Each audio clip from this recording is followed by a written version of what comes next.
função de dissipação de Rayleigh. Foi proposta por esse físico inglês famoso, para o caso em que, é o caso mais simples de dissipação, em que as forças dissipativas são proporcionais à velocidade. Como, por exemplo, atrito viscoso num líquido, né? Ou um objeto se movendo no ar a baixas velocidades, em que a força de resistência do ar pode ser considerada aproximadamente proporcional à velocidade das partículas. Forças desse gênero não cabem na formulação lagrangiana. Tá?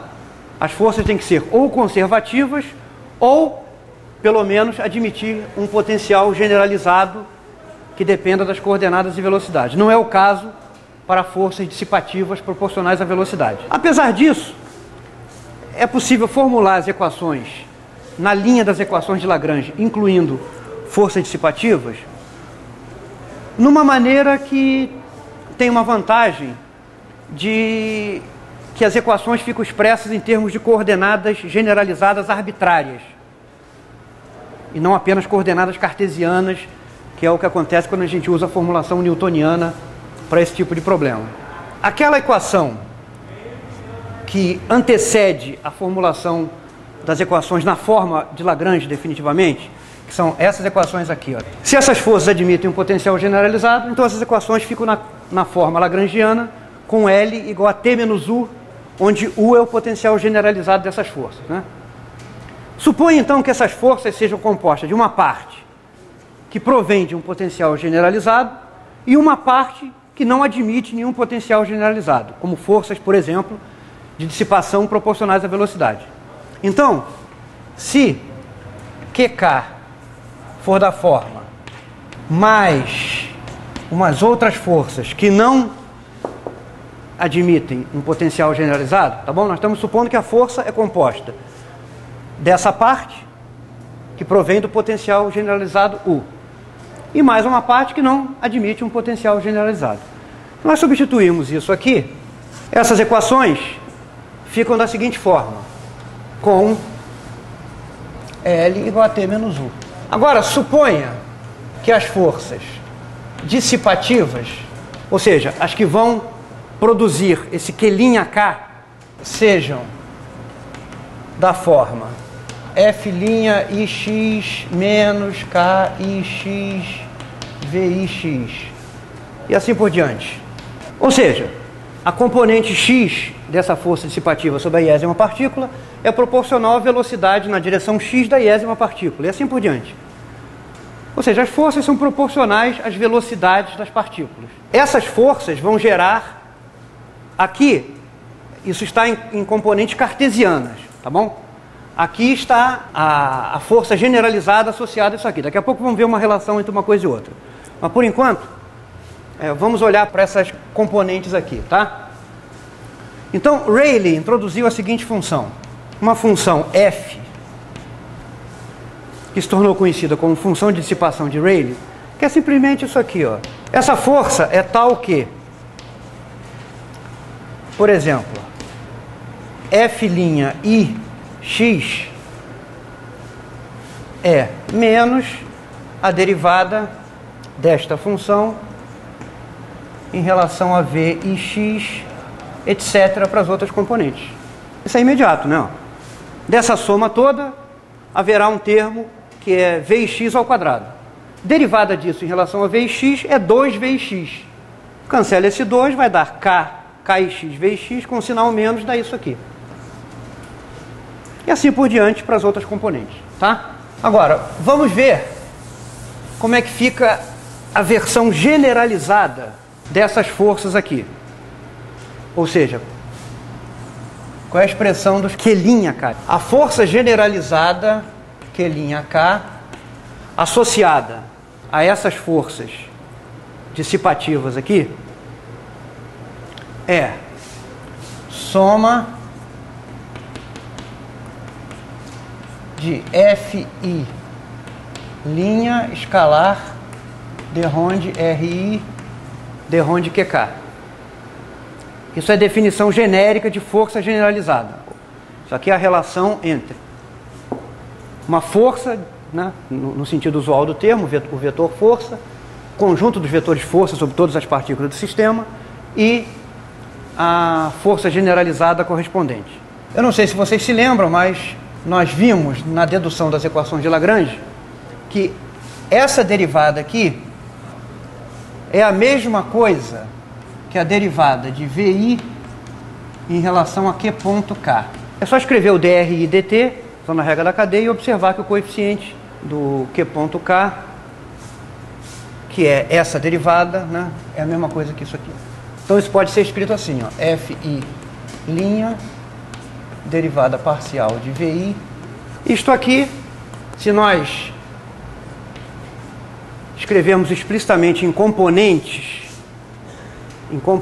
isso aqui, ó, é I. Se nós usarmos isto aqui, ó, isso fica menos soma mais os termos em Y e Z. E pela regra da cadeia, isto aqui é, ó, esse F aqui, ó, ele é a função das velocidades, que por sua vez podem ser expressas como funções das velocidades generalizadas. Então, para calcular a derivada de f em relação a uma velocidade generalizada, nós podemos usar a regra da cadeia, né? Soma das derivadas em relação a cada VI, derivada desse VI em relação a Q ponto K.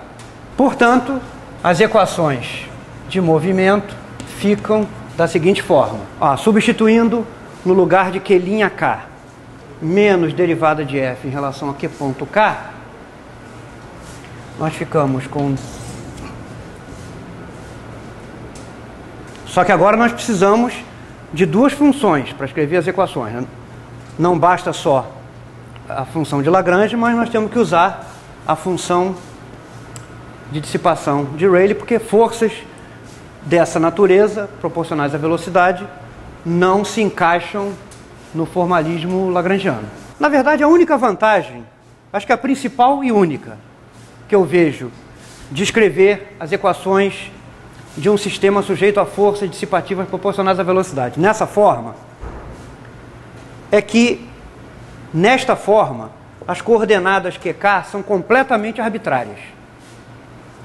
Então isso aqui serve para escrever as equações de movimento de sistemas sujeitos a forças dissipativas, além de forças provenientes de potencial generalizado, num sistema de coordenadas completamente arbitrário.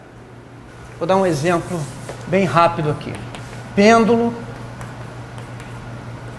com resistência do ar, suposta linear na velocidade.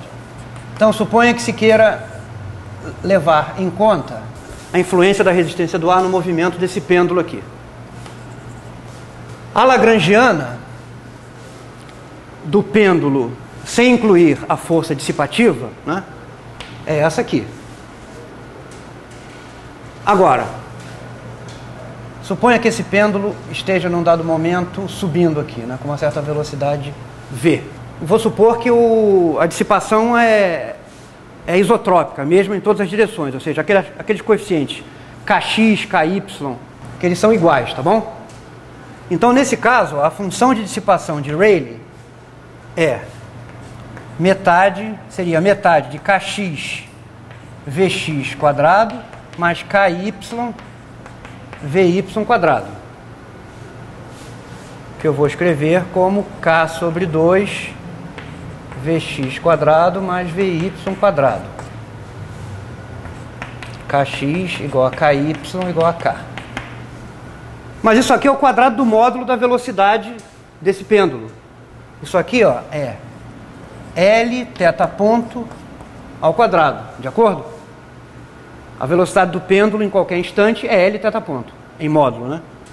Então isso aqui, ó, é K L2 sobre 2 θ ponto ao quadrado. Portanto, a equação de movimento do pêndulo